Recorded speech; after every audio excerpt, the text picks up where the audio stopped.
Hello guys, computer ஸ்டூடெண்ட்டாக இருக்க எல்லாத்துக்குமே கண்டிப்பாக ஒரு கம்ப்யூட்டர் லாங்குவேஜ்லையாவது நம்ம எக்ஸ்பர்ட்டாக இருக்கணுங்கிற ஒரு ஆசை இருக்கும்.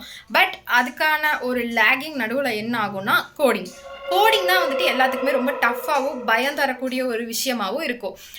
நான் வந்துட்டு ஒரு சேலஞ்ச் எடுத்து பண்ண போகிறேன். எந்த ஒரு ஆன்லைன் கோர்ஸ், எந்த ஒரு லைவ் கோர்ஸுமே இல்லாமல் ஆஸ் அ பிகினராக நானாகவே ஓனாக வந்து ஒரு லாங்குவேஜ் கற்றுக்கலான்னு ஒரு முடிவு எடுத்திருக்கேன். அதுவும் வித்தின் 2 monthsல. எனக்கு வந்து 2 months டைம் தான் நானே கொடுத்துருக்கேன். இந்த 2 months டைமில் நான் படிக்கிறதெல்லாம் கண்டிப்பாக நான் உங்களுக்கும் சொல்லி தருவேன். ஸோ என் கூடயே நீங்களும் சேர்ந்து இந்த லாங்குவேஜை படிங்க. எனக்கு புரிஞ்ச அளவுக்கு நான் வந்து என்னால் முடிஞ்ச அளவுக்கு உங்களுக்கு வந்து கிளியராக எக்ஸ்பிளைன் பண்ணுறதுக்கு ட்ரை பண்ணுறேன். ஸோ ஃபஸ்ட்டு வந்து என்னென்னா, நம்ம ஒரு லாங்குவேஜை செலக்ட் பண்ணணும். நமக்கு வந்து எந்த லாங்குவேஜ் வந்து ரொம்ப கம்ஃபர்டபுளாக இருக்குது, ரொம்ப ஈஸியாக இருக்கும், அந்த லாங்குவேஜை நம்ம செலக்ட் பண்ணணும். அப்போ தான் நம்மளால் ஈஸியாக அதை கற்றுக்கிட்டு நெக்ஸ்ட் ஒரு லாங்குவேஜை நம்மளால் கற்றுக்க முடியும். இந்த லாங்குவேஜை நான் கற்றுக்கிறக்கு ஒரு சில வெப்சைட்ஸும் சில யூடியூப் டியூட்டோரியல்ஸும் தான் நான் பார்த்து கற்றுட்ருக்கேன்.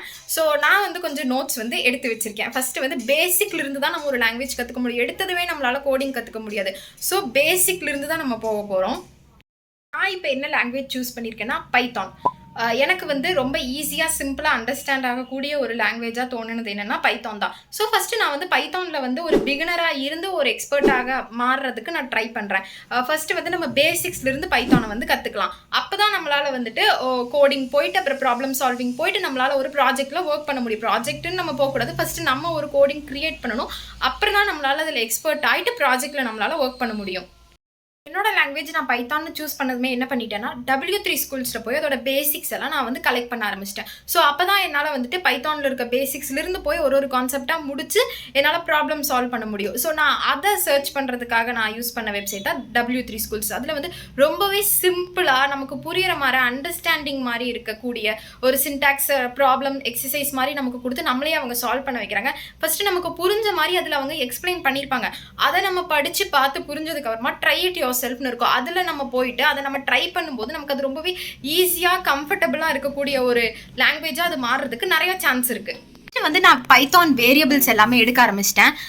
பைத்தானில் இருக்க அந்த வேரியபிள்ஸை வந்து எப்படி டிக்ளேர் பண்ணுறது, அப்புறம் அவுட்புட் எப்படி வரும், அதோட ரூல்ஸ், வேரியபிள்ஸ் டிக்ளேர் பண்ணுறதுக்கு என்னென்னலாம் ரூல்ஸ் இருக்குது, அதுக்கப்புறம் வந்து கேஸ்டிங் எப்படி பண்ணுறது, கேஸ்டிங் அப்படிங்கிறது வந்து டேட்டா டைப் வச்சு எப்படி பண்ணுறது, அதுக்கப்புறம் வந்து நம்ம டேட்டா டைப் டிக்ளேர் பண்ணாமையே அந்த டைப் என்ன அப்படிங்கிறது நம்ம கெட் பண்ணிக்கிறதுக்கான டைப் ஃபங்க்ஷன், அதுக்கப்புறம் ஸ்ட்ரிங் வேரியபிள்ஸ், இந்த மாதிரி வந்து வேரியபிள்ஸில் இருக்கிற எல்லா டைப்ஸ் அண்ட் வேரியபிள்ஸ்னால் என்னங்கிறத ஒரு ஃபுல் பேப்பரில் நான் வந்து எழுதி நோட் பண்ணி வச்சிட்டேன். தென் பார்த்தீங்கன்னா data types, variables and data types, இது ரெண்டு தான் நமக்கு வந்து ஃபர்ஸ்ட் பைத்தான் பேசிக்ஸில் ரொம்ப முக்கியமானது. ஸோ டேட்டா டைப்ஸில் என்னென்னலாம் இருக்குது, text type, numeric, sequence, mapping, set, Boolean, binary, இந்த மாதிரி இருக்க டேட்டா டைப்ஸ் எல்லாம் என்ன அப்படிங்கிறதும் எழுதி வச்சுட்டு, ஸோ பிரிண்ட் பண்ணுறக்கு என்ன சின்டாக்ஸு, அதுக்கப்புறம் வந்து ஸ்பெசிஃபிகேஷன்ஸு, இந்த மாதிரி எல்லாமே வந்து நான் டேட்டா டைப்ஸில் இருக்கிறதும் வேரியபிள்ஸில் இருக்கிறதும் எழுதி வச்சிட்டேன்.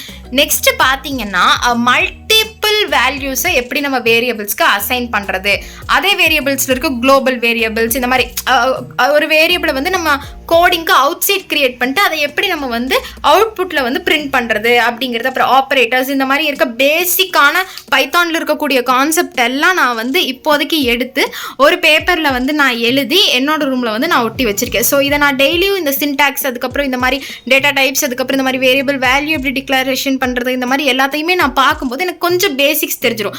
அப்போ நானே வந்துட்டு ஒரு கோடிங்கில் வந்துட்டு ஒரு வேரியபிள் டிக்ளேர் பண்ணலாம், வேரியபிள் டிக்ளேர் பண்ணலாம், அதுக்கப்புறம் பிரிண்ட் பண்ணலாம், அதுக்கப்புறம் டேட்டா டைப் ஆட் பண்ணுறதாகட்டும், எல்லாமே வந்து எனக்கு கொஞ்சம் ஃபெமிலியராக இருக்கும். நான் அந்த ஒரு கோடிங்கில் பர்டிகுலரான கோடிங்கில் நான் ஒர்க் பண்ணும்போது.